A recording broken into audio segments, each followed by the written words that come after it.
Hello, today's my day to get my dusting done. Do you like helping with dusting? I like keeping things clean, but I should have, what are you looking at anyways? I should have put these papers away sooner. Because if you keep papers all put away, then it makes your work later on easier. I'll take those and put them where they belong later. What are you looking at anyways? Dr. Neblet's out there. I better go tell him to be careful. He probably doesn't know how dangerous tall ladders are.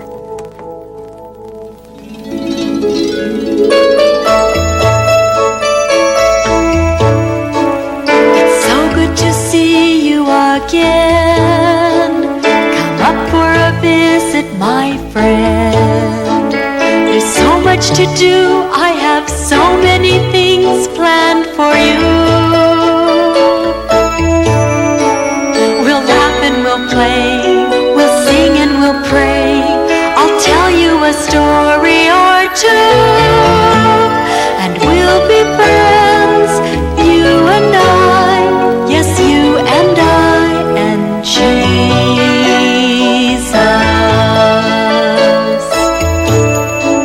I'm happy you're here once again. It's so nice to have you as my friend.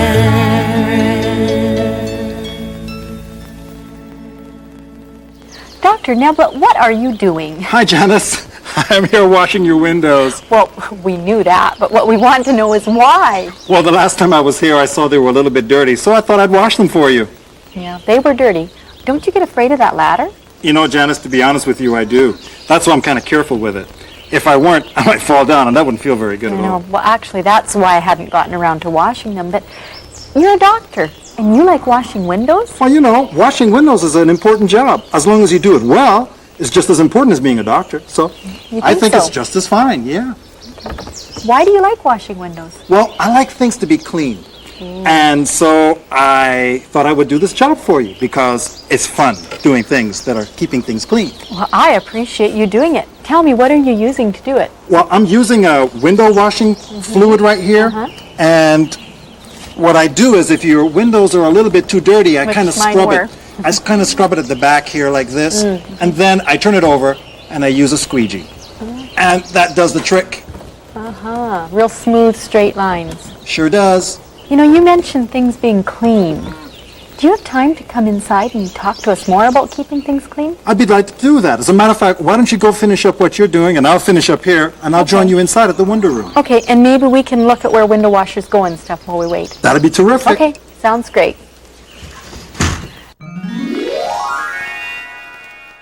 Make sure you pay real close attention because, as usual, we're going to have some mystery words today. Did you notice that I said words?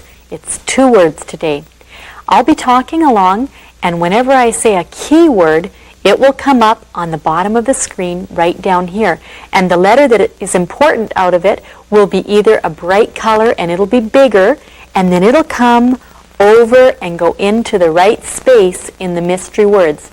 Count the letters. It looks like each word has 5 letters for today. So pay close attention. Let's go see where window washers go, okay?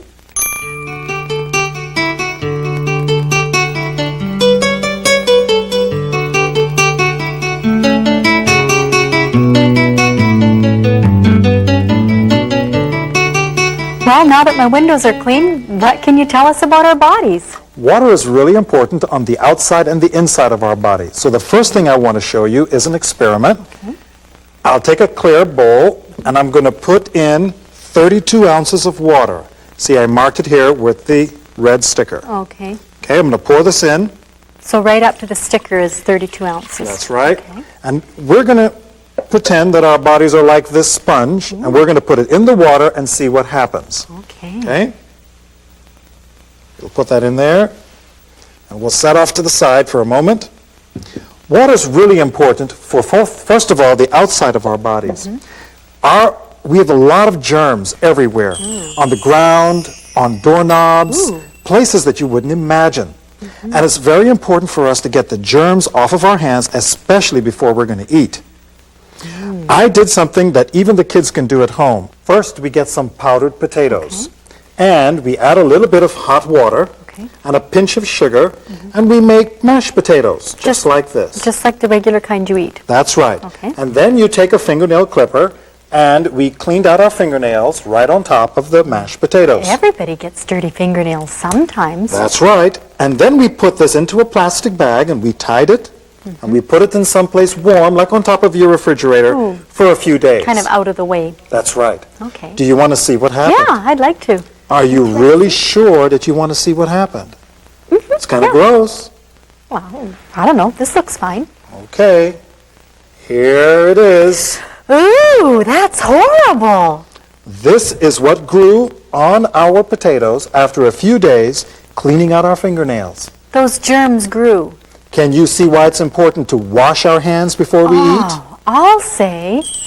Now, not only should we wash our hands on the outside, but we should wash our bodies on the inside too. We need to drink a lot of water. Now, suppose I told you, Janice, that you had to wash your dishes, and I only gave you a little bit of water to wash them with. You wouldn't be able to get them clean. We all know that. That's right.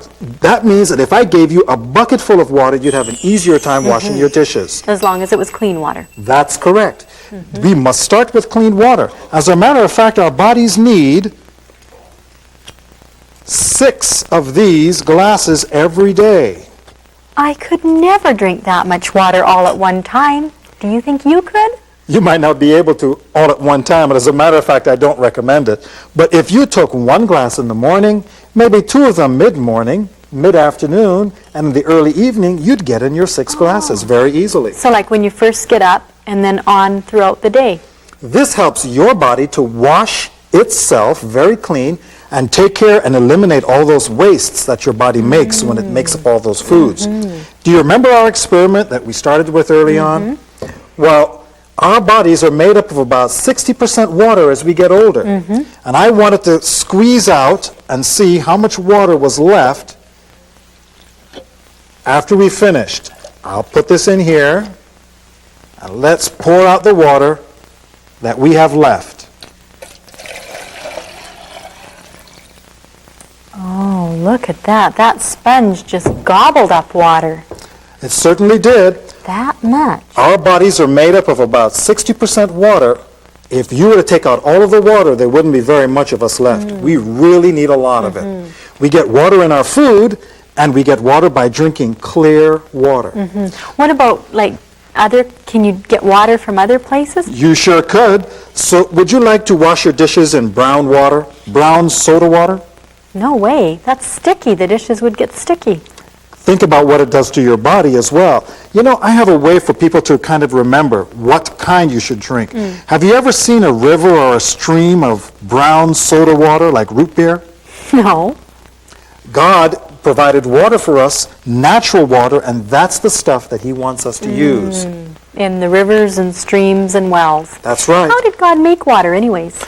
God did something very interesting. He took 2 hydrogens and 1 oxygen. That's why we call it H2O. And He made water. H2O. That's water. H is for hydrogen, and there's 2 of those. And 1 O is oxygen. H2O. That's water. I think God has made us amazing. I agree. What keeps your body running clean? Water, water. What keeps your body fit and lean? Water, water too. What keeps the germs from off your face and chases that old dirt away? Cleans your clothes after you play? Water, water too. I should be drinking in every way. Water, water. 6 to 8 cups every day. Water, water too. It keeps my insides running clean like a well-oiled tough machine. You know I won't be feeling green with water, water too. Good old H2O. Water, water too. Good old H2O. People aren't the only creatures that need water. Animals do too. And I want you to guess what animal it is that people always think washes his hands before he eats? Have you guessed? The raccoon. But do you know what? It's not always true. You see, when raccoons put their paws in water, it makes the ends of their fingers and their hands be more sensitive. And so then it just feels fun for them to roll the food around in their hands, and they just enjoy doing it. It's kind of a way of playing.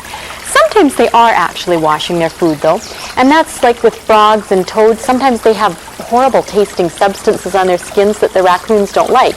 And so then they do get them in the water, and then when they're washing those, it is not for fun. It's for cleaning them. Guess. This is an animal that you might have at home, and it doesn't like water, usually. Have you guessed? The cats. You're right. Have you ever given your little kitty cat a bath? Kitty cats are fun to play with, but they usually don't like water. But there is one member of the cat family, and it's the biggest member of the cat family, that does like water. Can you guess? The tigers. Did you know that tigers like water? Oh, they do. They love to get in the water and just lay in it, because you see where they live, it's very hot, and so that cools them down. Also, tigers lots of times get bugs and parasites in their fur that just make them all itchy, and it's not very comfortable. And so they get under the water, and then of course those little bugs drown because they don't like water, and so it protects them that way. And tigers are very strong swimmers, and they learn to swim when they're very young. A tiger cub swims the cat paddle. You've heard of the dog paddle. Well, tiger cubs do the cat paddle. Another animal that loves water, and I bet you can guess, because he drinks a lot of it. Have you guessed? He drinks more than you can imagine. The elephant. Do you know how much water he drinks every day? He drinks the equivalent of a whole bathtub full of water every day.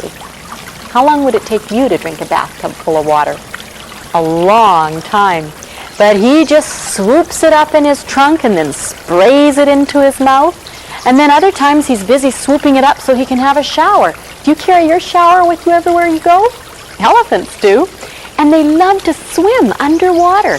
And when they go down under the water, they can go way down deep because they use their trunk like a snorkel. And their trunk just stays up, giving them air. And sometimes they like to keep the tips of their ears above water too. Isn't it neat how God has given the animals just what they need to enjoy and be happy? Tell me what an elephant thinks. Water, water. A bathtub full is what he drinks. Water, water too. Chimpanzee and kangaroo, cats and dogs and cockatoos, lions, tigers, and even you drink water, water too. Tell me where a hippo sleeps. Water, water. A moose will find some food to eat in water, water too.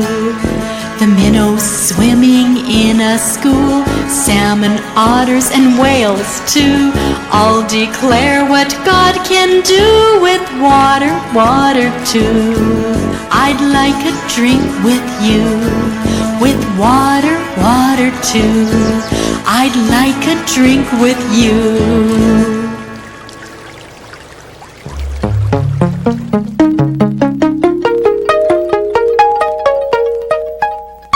Did you know that there's water in the air? Kimberly, can you see water in the air? No. No, you can't, can you? But here's an experiment that you can do at home to show that. Feel this plate. What is it like? Cold. It's cold. I had it in the freezer. Now feel this bowl. Hot. It's hot because we have hot water in it. And in fact, I'll pour in just a little bit more. And then you take your cold plate that you put in the freezer for, maybe an hour or so, and put it over top of it. Water rises up off the earth. It evaporates. And then when it hits something cold, it comes down as rain. And this hot water is in this bowl, and it's rising up as steam or vapor. And then when it hits this plate, it's going to form something called condensation that you'll see in little drops. Shall we look and see? Can you see that? Yes. Can you see that? That's condensation. You need to keep your eyes open because you'll see condensation in lots of places. You know, God has made laws for how our world works, and He wants us to cooperate with Him in making our world work properly. Let's go see how we can help the animals that live near the water, okay? Well, Mr. Mulder, I just love coming to the Los Angeles Zoo and seeing the sea lions. They've got to be such playful creatures. They are, and so streamlined. Yeah, they are. They can just zip through the water. I wish I could swim like that. That's right. Tell me about where they live when they're not in a zoo. Well, we have them along our coast, along the rocky shores, and there's some islands, offshore islands. They like to live there and raise their young. They'll be colonized. So if kids are out at the ocean, they might possibly see a sea lion Yes, sometime? see a sea lion, or they'll see a harbor seals coming up. And what, if I was out at the ocean, what could I do and what could my friends do to keep the ocean clean for the little animals that live there? Well, certainly you could take the pop lids off the pop cans and make sure that those are put away in the trash, and of course the cans and any plastic materials, lids or the tops of the pop cans where there's maybe 6 rings, and those are very dangerous. Animals will get themselves caught in those.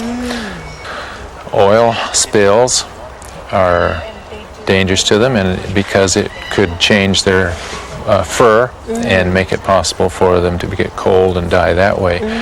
I'm thinking specifically of the sea otter we have along our coast, and they have a very thick, beautiful, lush fur, and the hairs are so close together that water cannot penetrate through them. But somehow the oil seems to change that and make it possible for the water to get through. So if there's an oil spill and they get oil in their fur, then they're in grave danger. They'd get so cold, I guess, because the ocean water is very cold. Yes. God has made such provisions for them to live, and I guess it's important for all of us to do our best to cooperate with God and keep where they live clean so that they can enjoy it. And then we can enjoy watching them. Well, I just really appreciate you taking the time to share these bits of information with us, and we've got lots to do, so we need to be running, and I'll let you keep enjoying your friends. Bye. We'll see you. Why do you think Mr. Mulder mentioned that these tops from the 6 packs of pop cans were bad? Let me show you why. Think about this loon, and if she got her beak caught inside of that, that would be death for her, because she wouldn't be able to get her beak back open, and how would she feed herself? And that happens every year to many birds and animals. Or what about if she was pecking along and she ate one of the tabs from the top of a pop can? It could cut her up inside, and it wouldn't digest either. Or even these kind of plastic lids, or papers, or whatever it is that we have. Make sure that when you're out enjoying God's nature, then when you're done, you pick up all your trash, all your garbage, put it in a sack, and either put it in the local litter barrel or else carry it home with you if there isn't a barrel nearby. We want to take care of God's world.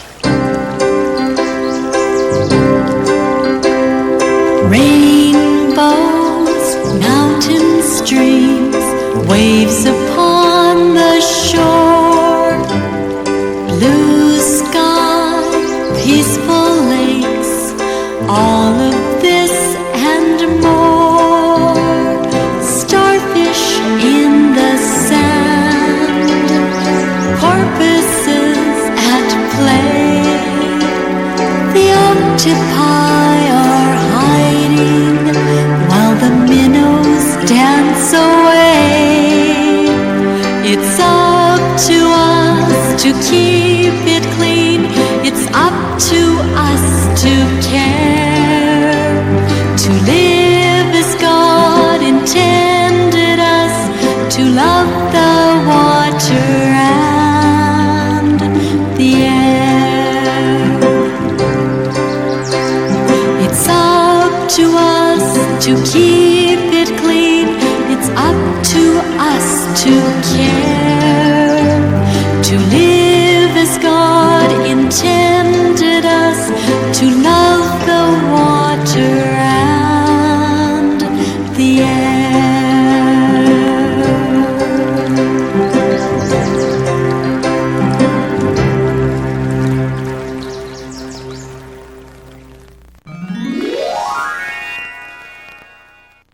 Did you catch the mystery word yet? Actually, it's 2 words, isn't it? What are they? Drink water, right. I want you to make me a promise, and that is that for the rest of today and tomorrow and so on, you'll drink lots of water. Good, clean, pure water, okay? I promise I will too. See you next time.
I borrowed this machine from a friend, and I'm hoping that we can get it put together because later on we want to make something with it. Have you ever seen a machine like this before? They make some really good things. Let's see, this is the cord out here, and these are all the parts, so we've just got to get it put together. You see if you can help, okay? Now, okay, let's see. Well, this probably goes on there. Let's see. Okay. Now, I wonder maybe if that goes like that. That doesn't go inside there. Well, maybe I'll just. You know, my friend uses this, but this isn't looking quite the same way that she does it when she does it. I don't know. It doesn't seem to go this way. That doesn't. No, I hear somebody coming. Let me just go see who it is. Oh, Dr. Neblett. Hi, Janice. How are you? I'm fine, but I'm having a problem. Would you be able to take some time and come and help? Sure, I can come on up. I'll be there in a second. Okay, come on up. It's Dr. Neblett, and I think he might be able to help.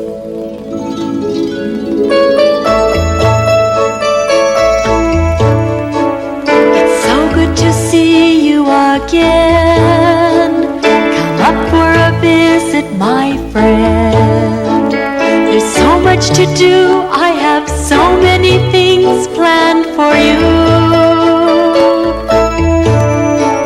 We'll laugh and we'll play. We'll sing and we'll pray. I'll tell you a story or two. And we'll be friends, you and I. Yes, you and I and Jesus.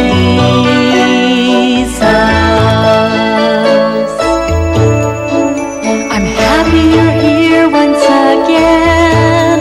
It's so nice to have you as my friend.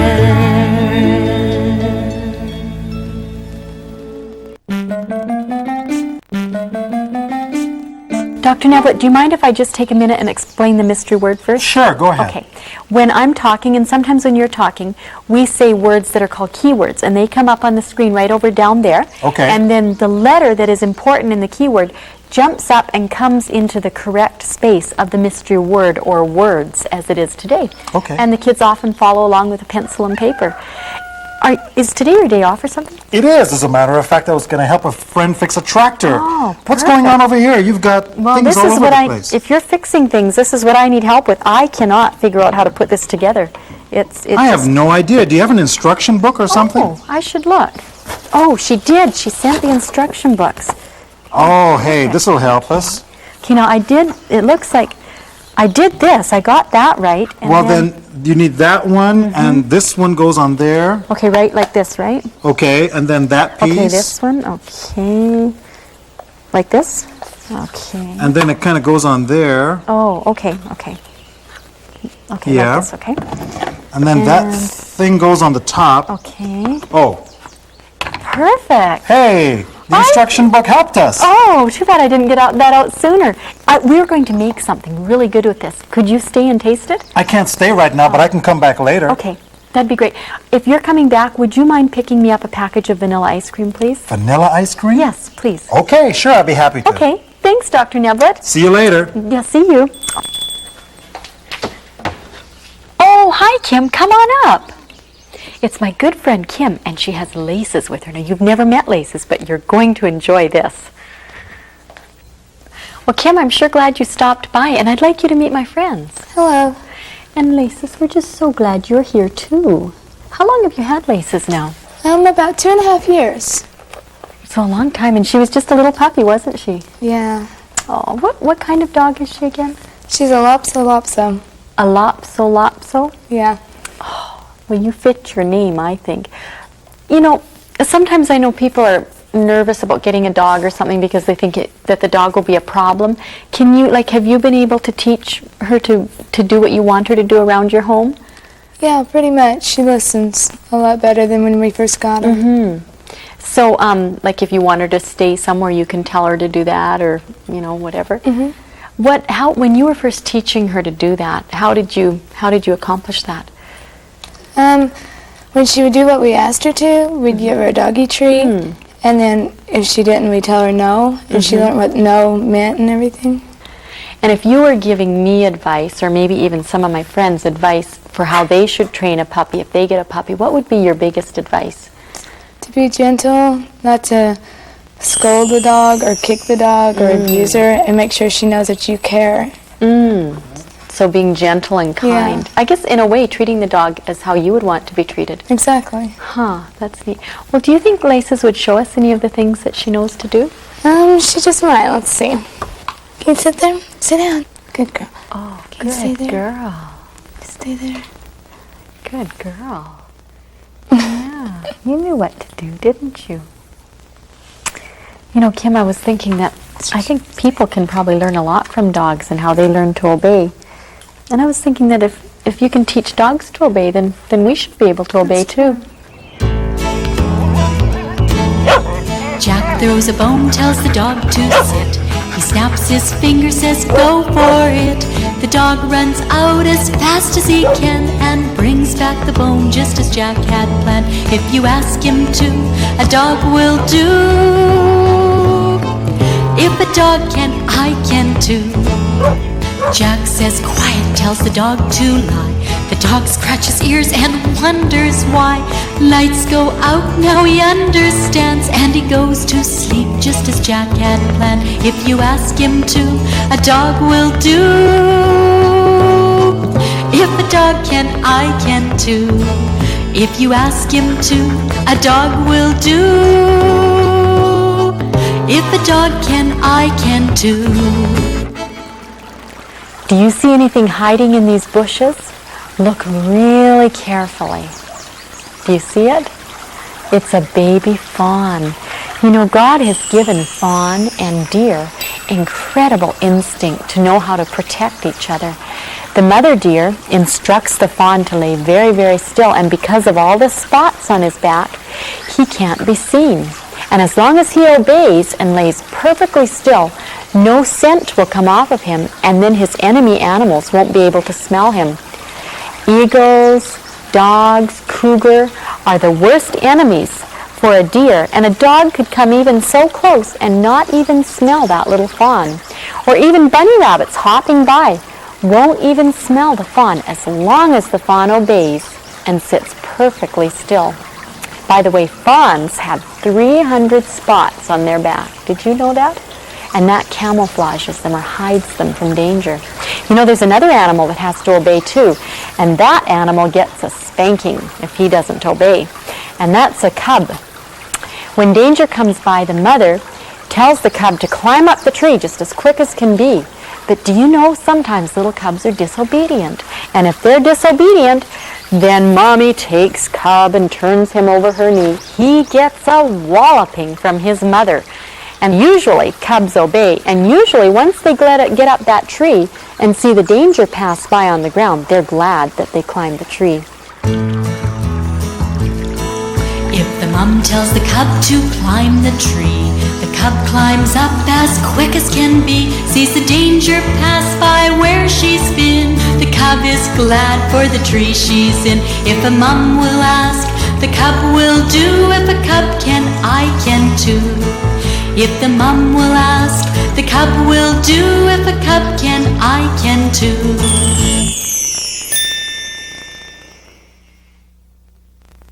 Are you ready to make banana smoothies? How about you, Shantae? Are you? Yes. I wonder if you've ever had a banana smoothie. Have you ever had one, Shantae? No. I bet some of our friends haven't either, because not everybody has a machine like this. Why don't I show you both how to do it, okay? First, I took a regular banana and peeled it, got the peel all the way off, all the little strings off, and throw them in the trash. And then you put the peeled bananas into a plastic bag, and then you seal the bag really nice and tight. Then you take the bag and put it into the freezer for at least overnight so that the bananas can get really frozen hard. And then you're ready to go. But one thing that's important, if you do have a machine like this, it's always important that you have an adult do it with you. And that's you're great because you're with me and I'm an adult. Because there are little parts that you could get your fingers caught in and it could be dangerous. Are you ready to start? Yes. Okay, I'll tell you what your job is. You'll be pushing them through with that pusher. And I'll set the frozen bananas in for you and then you can push. Are you ready for me to turn it on? It's noisy. Okay.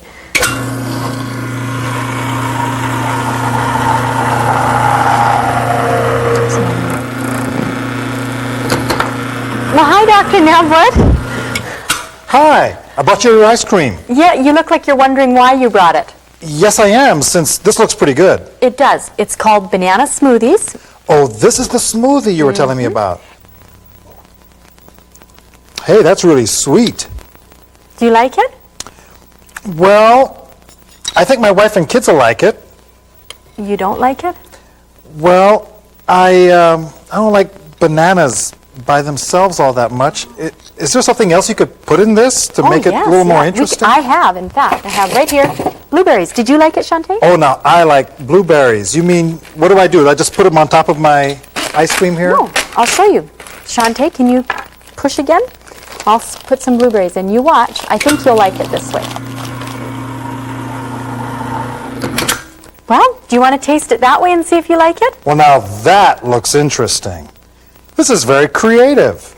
Oh, you know, I think that using natural foods is so fun because they're so pretty and they taste so good.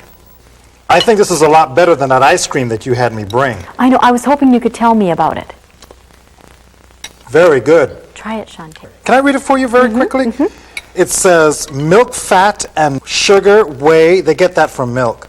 Stabilized and emulsified by mono and diglycerides. That's fat. That's what that is. Cellulose gum, carabine gum, gar gum. That must be the stuff they make it gummy with, so it'll all stick together. And polysorbate 80 and I can't even read that word. It's so long. Oh. You know what? I can't even remember all those things you listed. Can you? Can you imagine eating all of this stuff, preservatives? This is supposed to be a good dessert, right? Do you know what's in this? Let me show you. Ta-da! Just a banana. And I just saw you put those blueberries in there. And now blueberries. You know, this is the way to tell what's a good thing to eat. Have you ever seen, well, let me ask, Shantae, have you ever seen vanilla ice cream growing on a tree? No. How about a banana growing on a tree? Yes. That's the way you can tell what's good for you. If it grows on a tree or it grows out of the ground, that's good for you.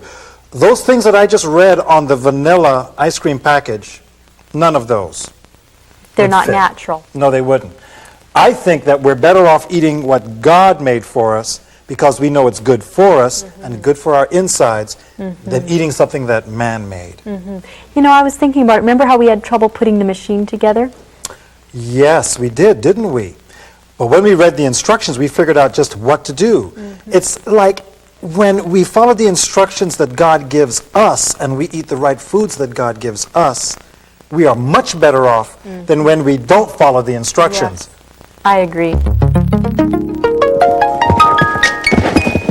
Well, I sure enjoyed watching the movements and jumps you did with your horse. That was great. How long have you been training horses?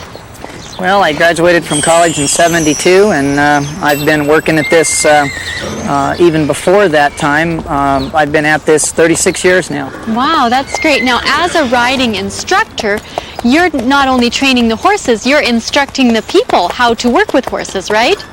That is correct.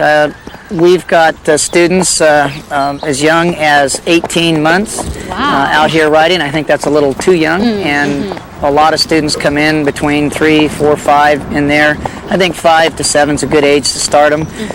This last year, or about 5 years ago, I was fortunate enough to have a lady that was a young lady that was 89 years old. Oh, wow. So you never stop learning, it sounds like. No, I don't believe that you ever stop learning. I think in any profession, you're going to continue to learn all the way through life. And every day that goes by, I'm learning something new about behavior and animals, and it's been a very interesting job. So even yourself, as a riding instructor, you say you keep learning? Every day. Every day there's something new that I've learned. So what are some of the principles that are important to apply to training horses and working with horses? Well, I think in any profession, trying to be clear, making sure that you communicate concisely as to what you need from the animals and getting them to understand their job. You find the same thing in a workplace. It's hard sometimes for employers to communicate to their employees exactly what it is they're supposed to be doing. And with the horses, we're trying to do the same thing by rewarding them when they're real clear. For example, let's stop right here. And as soon as your animal stops, then rewarding him by loosening the reins and making it clear that he has done the right thing. And so the loosening the reins is his reward? That's his reward. For what he did. And it's trying to make it real clear to him so that he understands, and then he can relax just like we can relax. And you use, it sounds like you use talking and body movements. We use body language a lot to communicate. We use our voice. When we're on the ground, we're always using body language. We're always using as much as we can to communicate to make the process real clear. What can you tell me about some of the movements that you instruct the horses to do? Well, earlier we had worked in the upper field. We had demonstrated a leg yield and a shoulder in, some of the lateral movements that we used for stretching. We had accelerated and collected our gaits at the same time. We did some jumping, again, to show how you move a horse up and take a horse back to get him to the jumps correctly. And it's just little things like that we use through our communication, body language, voice, to get our animals to respond to us.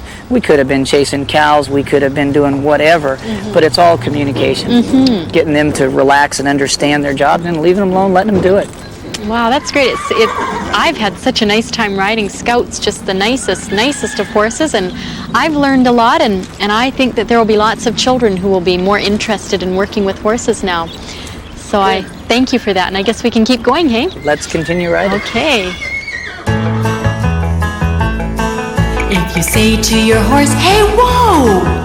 Your horse will stop and will not go until you say, giddy up, my friend. Then your horse will go on his way again. A horse will do what you tell him to. If a horse can, I can too. A horse will do what you tell him to. If a horse can, I can too. Well, Scout, I've got to go now, but why don't you meet me in the jungle forest, okay? God has made each animal different. Tell me what a mother beaver does to warn her family of danger. That's right, she smacks her tail. And those little kits just dive under the water right away, because if they don't dive under the water, they'd be in danger. Even bears, cougars are terrible enemies for beavers. Okay, now, what about the grouse? They don't have tails to smack like beavers do, so what do the grouse do? The mother makes a certain high call, and when she makes that call, the little chicks just freeze. Then she has another call to make, and when she makes that call, it's a little bit different than the first one. They all come running to her. God has made each animal have their own way of teaching their babies to obey. Even the chicks that you see in a barnyard, they know to obey. When mother hen calls, those chicks just come running, because if they don't get under her wings, they'd make a tasty meal for some hawk or something, and that wouldn't be good. Isn't it neat how God has given each animal the instinct to know to obey? If the mother hen cackles loud and clear, the chicks come running just to be near. The farmer spreads the food around, and the chicks were glad for their mother's sound. If a hen will ask, the chick will do. If a chick can, I can too. If a hen will ask, the chick will do. If a chick can, I can too.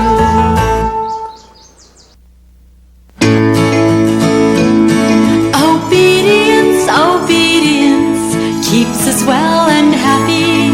Obedience, obedience makes the world go round, keeps us safe and sound.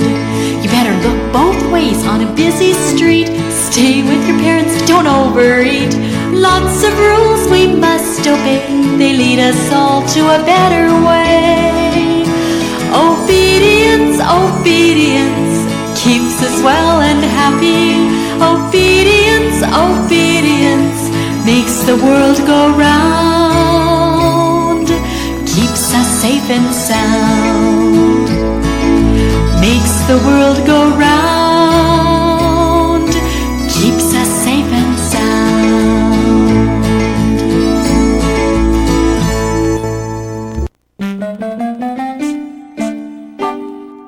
Did you get the mystery words? A better way. You know, if we obey the little rules and the big rules that people have made and God have made, we will find a better way, won't we? Let's see if you promise and I'll promise too that until we meet again, we'll work towards making things better, okay? Bye for now.